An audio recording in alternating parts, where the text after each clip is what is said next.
After a long time, Ashutosh.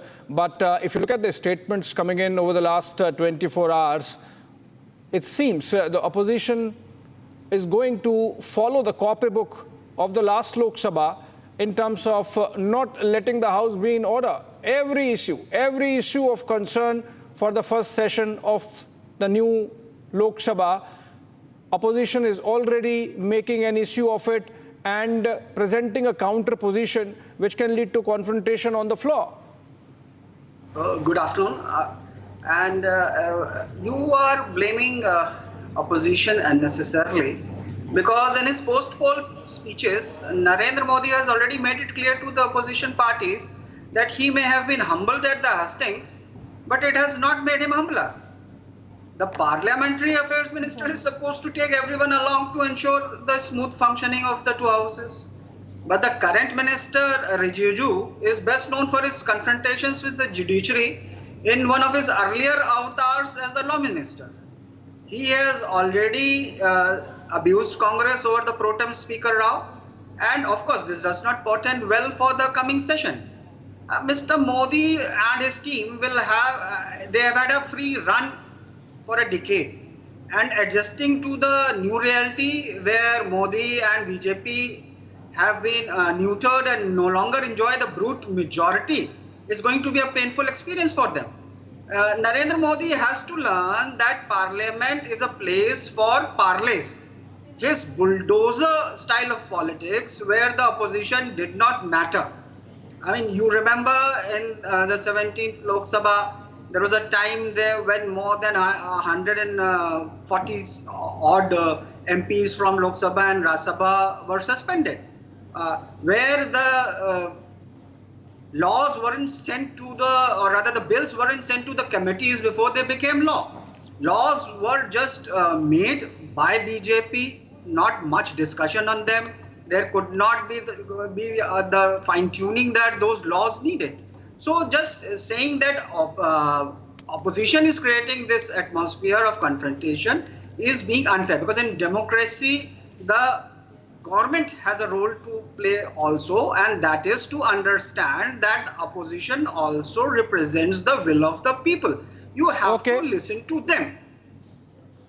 Okay, Ashutosh, that the new criminal laws should go back to the parliament again, despite the fact that there is a presidential assent, despite the fact that the notification has been issued, despite the fact that all preparation is in place for the rollout from July 1, despite the fact that someone as senior as the Chief Justice of India has commended the new criminal laws for plugging the gaps of the old and heralding a new era in terms of our reform of criminal justice system.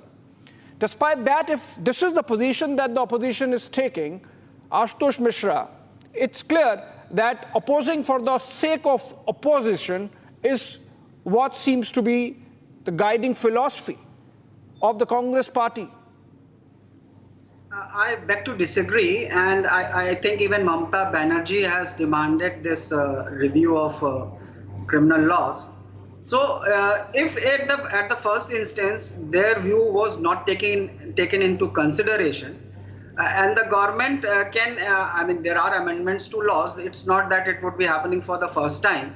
If the government wants to take the opposition along, they could have a fair debate in both the houses and listen to what are the worries of the opposition parties. You have to understand that the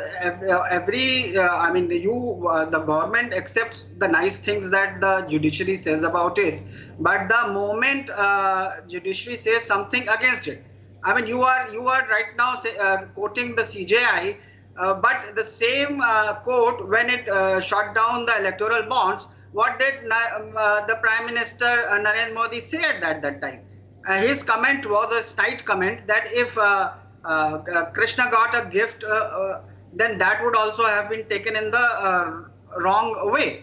And he forgot that Krishna's friend was poor, Sudama, and Krishna was the ruler. In his case, it's the electoral bonds were coming from rich friends, and that's why, and the transparency which he thought was there, the judiciary didn't say. So you cannot pick and choose what the CJI says and then say that we should accept everything. The opposition isn't saying that you should simply shoot down the law, that it's all bad. They just want to their views to be heard. Because last time around, there wasn't intense discussion on it. No, not actually, Ashutosh Mishra. So let me just get, Parliament is not Jantar Mantar. There has to be some decorum. And the fact that from the word go, the opposition has taken to opposing for the sake of opposing as a strategy. So look at the issue of pro-tem speakers. The convention is clear. The senior most member of Parliament who has consecutively served the longest number of terms becomes the pro-tem speaker. Now, because Bhartrahari Mahtab, the choice of the government, has 7 terms and K. Suresh of the Congress has 8 terms, but not consecutive, the opposition thinks no, the convention should be tweaked in a manner that the number 8 gets precedence over number 7, and hence K. Suresh over Bhartrahari Mahtab, and that's why they have scaled up the protest, and they are saying that they are the rest of those on the panel to assist the pro-tem speaker are not going to be assisting the pro-tem speaker. So obviously, Ashutosh Mishra, this is clearly a case of obstructionism for the sake of obstructionism. Or, as I would put it, it is the first sign that the BJP government and the Modi government is not willing to take the opposition along. They are trying to find excuses to have their own way. And the excuse here right now, as Rijuju has said, is that Mr. Mahtab has had a continuous run. Mr. Suresh has more terms, but there was a break. This is finding an excuse not to take. If he wanted to take everyone along, and the pro-tem speaker, as such as Mr. Rijuju says, does not have much of a role to play in the long run, then you could have just simply followed what convention says, the longest number terms, instead of trying to find this break as an excuse to have your man as the pro-tem speaker. So it goes both ways. You can blame opposition for the sake of blaming opposition, but the ruling party also hasn't shown any large-heartedness. It has, in fact, again sort of shown what I would call its bulldozer politics, where it is my way or highway. We will do what we want. You can cry. Is it my way or highway? You know, there is separation of powers as enshrined in our constitution. So the executive, after a mandate, does the job of executive. There is opposition which keeps a check on the government. So obviously that role is assigned to the opposition. But look at the way some of the positions have been taken over the last 1 week or after the mandate has come out. Why are you making Kiran Rijiju the parliamentary affairs minister? Arey bhai, it's the prerogative of the prime minister. It's the prerogative of the side that has won the mandate to decide who gets what portfolio. Why should opposition be dictating terms? Then you have the opposition saying, no, we don't want this pro-tem speaker, we want another pro-tem speaker. Then you're saying, no, bring back the laws again for discussion despite presidential assent.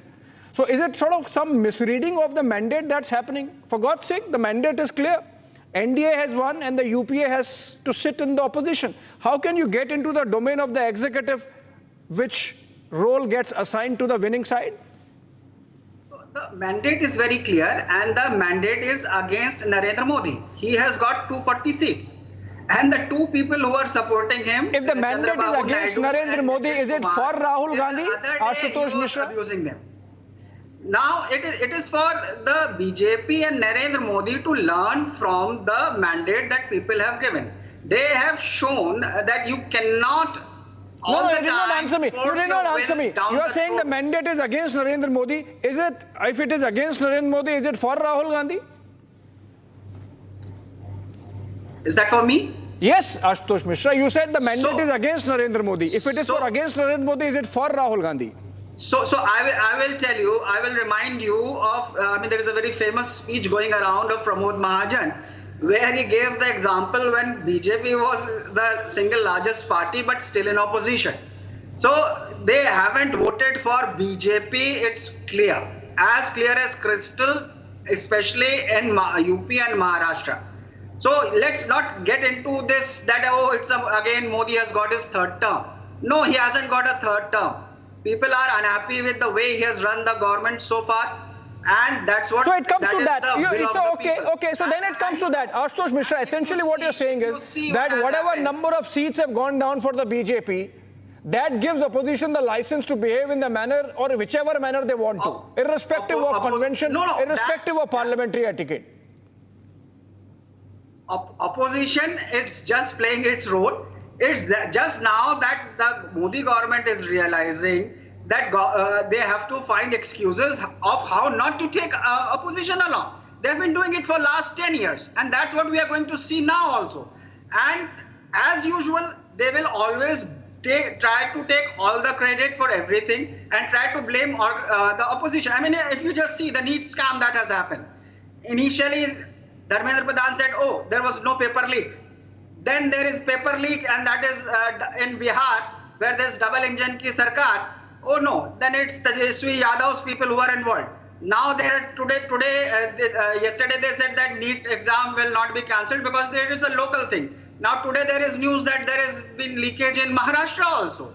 So this government is always tries to deny what is actually happening on the ground. It does not take the problems of the people into consideration. I mean, for NEET that, PG was cancelled. Granted. NEET PG was cancelled at the last moment. Okay, granted. If opposition tries to voice those problems, then granted. Why do you always try to blame opposition for raising the issues of the people? No, nobody's blaming the opposition for raising the issues of the people. That's exactly what the opposition should be doing. But then, if that is the objective, then you have to let the house be in order. You have to let the parliament work without disruption.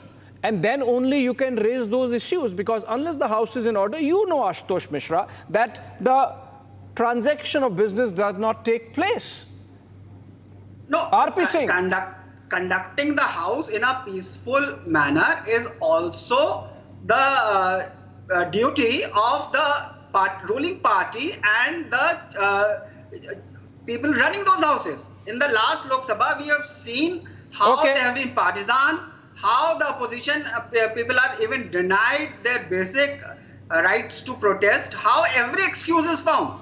See, the right to protest does not mean...